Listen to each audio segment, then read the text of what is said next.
So myself Ankit Maurya, and I am currently a research scholar at IIT Roorkee, working under the supervision of Dr. Tony Thomas. And my study is about how subjective experience of time is getting modulated near the hand space. So first I'll explain what is subjective experience of time. It is like how fast or slow the time passes for an individual. So let's say we are with some friends, so time passes very quickly. So this conference was very good, so time passed very quickly, right? But if this was a boring conference, people have left it out and thought that time is like not passing at all. So, okay, so this study is like intersecting the two research domains, that is time perception, second is what peripersonal space. So I'll explain briefly what is peripersonal space. So the area around my hand, which is reachable to my hand, the area around my body which is reachable to my hand is peripersonal space. So this bottle is in my peripersonal space and you all are sitting in my extrapersonal space, the space beyond my reach. Okay. Now this space is known as actionable space. Why it is known as actionable space? Because we tend to perform a goal-oriented behavior or a defensive behavior in this actionable space. So either I can pick up this bottle to drink water, or if there is a barking dog near in this peripersonal space, I will try to kick that barking dog out.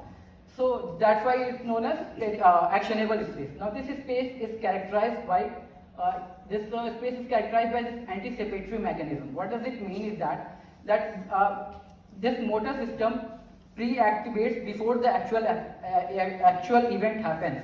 So it's like there exists a preparation of the there exists a preparatory mechanism of the motor system to act in advance to perform a defensive behavior. So let's say an event is about to happen here at time t, but there is a pre-activation of motor response here itself.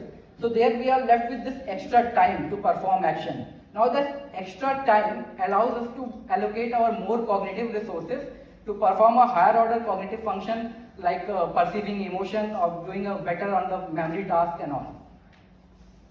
Now studies have shown that now I'm talking specifically about perihand space. Yeah. So the space around hands is known as perihand space. Studies have shown that there has been visuospatial processing bias near this hand space, evident in the form of lesser RT, better accuracy and enhanced visual sensitivity. Studies have also shown that in this perihand space, it is very sensitive to the temporal factors, and that's why we wanted to ask like how this subjective experience of time is getting modulated near this hand space. So the methodology that we used was hand condition and no hand condition. So in hand condition was the experimental condition. What we did, like participants placed both their hands on the two sides of the screen like this, and the two mouses are attached here for the response, and the stimulus was coming in the center of the stimuli in the hand condition. In the no hand condition, participants placed their hand on their lap and the mouses were attached on a cardboard attached to the lap. So in this way we are manipulating the situation that a stimulus is coming here. Okay. So stimulus is coming here into the center which is near to the hand, so that's why it's a hand condition. Here stimulus is coming away from the hand, that's why it's a no hand condition. We did perform two experiments. Okay, so experiment one was temporal bisection task, which is used to assess the time perception. The task consists of two phases, training phase and the test phase. In the training phase, we taught the participants on the shorter and the longer duration. Shorter duration was 50 milliseconds and longer was 350. Feedback was given in the training phase to ensure that they have learned the discrimination properly. In the test phase, what we did is, after this fixation cross, gray oval was presented for these random durations, either of these random durations, and the question that was asked to the participant was whether it is closer to shorter or longer duration. So let's say 50 is presented, so participants will be saying 50 because we have already taught them. 100 they will be saying short, but they will be quite confused in 150, 200, 250 near about. Similarly, okay, so results that we got is like when we plotted the mean proportion of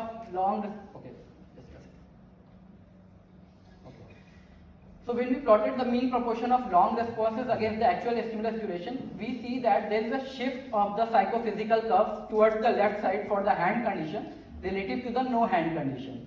So it means that a stimulus needs to be presented on the screen for lesser time than the actual duration for it to seem to last longer.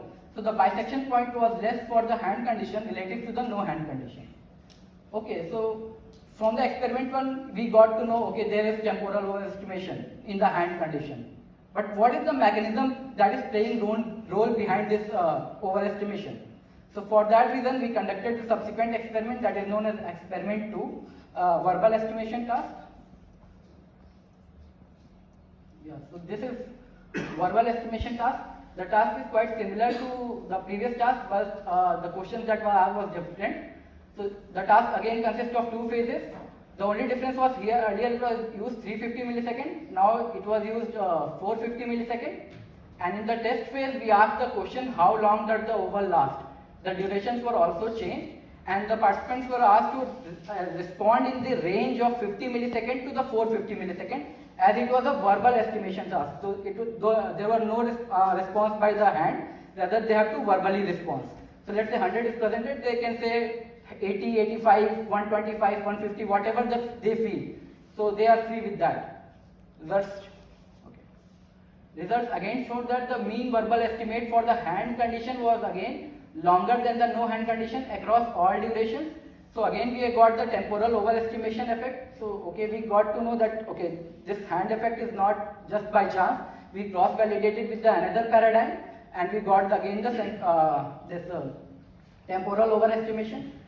So now why do we conducted this task? This task has an advantage over this task. This task taps into the mechanism for this overestimation or temporal dilation. How? So there is a theoretical model of time perception which is known as internal clock theory, scalar expectancy theory, given by Given, Church and Mack in 1984. The model has several components. One of the components is pacemaker. So pacemaker generates pulses at a regular interval.